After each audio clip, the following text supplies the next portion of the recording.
Bien-aimé, écoute. L'homme qui découvre ses limites, c'est un homme qui est fatigué de combattre seul. Il est fatigué de combattre seul contre la maladie. Il est fatigué de combattre seul pour garder sa relation. Il est fatigué de combattre seul face au péché. Cet homme, à la fin, la chose pour laquelle il a combattu, la chose le lâche. La relation pour laquelle il a combattu, la relation le lâche. Il se retrouve encore au point zéro. Les enfants pour lesquels il a combattu seul pour les éduquer, à la fin, ces enfants l'abandonnent. Bien-aimé, l'homme qui est fatigué de combattre est tel un fruit qui est arrivé à la maturité sur l'arbre. L'arbre ne veut plus de lui. L'arbre veut lâcher le fruit, alors que le fruit, tout ce temps, il a combattu pour rester sur l'arbre. Pendant qu'il était encore vert, il était fort attaché à l'arbre.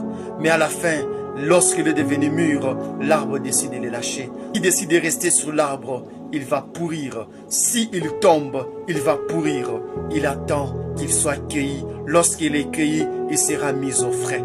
Il y a des gens qui se retrouvent dans la situation selon laquelle il faut seulement que Dieu puisse les aider.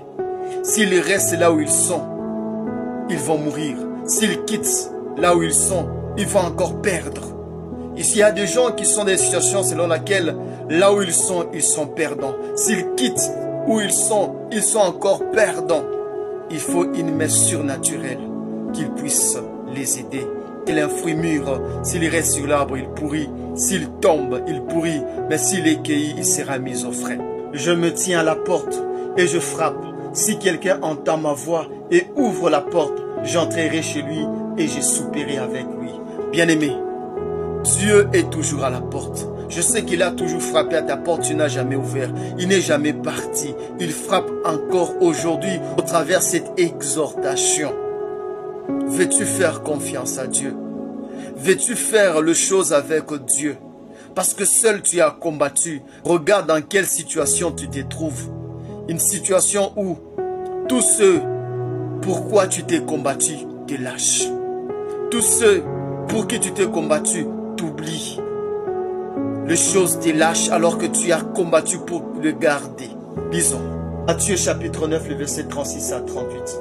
Voyant la foule, il est ému de compassion pour elle, parce qu'elle était languissante et abattue, comme des brebis qui n'ont point de berger. Alors il dit à ses disciples, la moisson est grande, mais il y a peu d'ouvriers. Priez donc le maître de la moisson d'envoyer les ouvriers dans sa maison. Les larmes de la foule, la fatigue de la foule, les désespoirs de la foule. Pour Dieu, c'était un signe que la foule était en train de crier vers Dieu. Christ avait eu compassion de ces gens-là. Christ a compassion de toi, c'est pourquoi il te parle en ce moment. Il a compassion de toi, car il connaît des situations par lesquelles tu es en train de traverser. La Bible dit ceci, tous les cheveux même de votre tête sont comptés. Ne craignez donc rien. Il frappe ce soir, il frappe cet après-midi, il frappe cette nuit à ta porte. Si tu décides de l'ouvrir, il va entrer, il va t'aider. À toi juste de dire, Seigneur, je suis fatigué. Prends le contrôle de ma vie, Jésus. De maintenant, il va prendre le contrôle de ta vie. Il va t'accueillir. Tu ne vas plus rester dans cette situation. Non plus, tu ne vas pas quitter cette situation.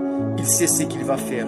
Les voies de Dieu sont insondables aux yeux de l'homme. Que Dieu te bénisse. Amen.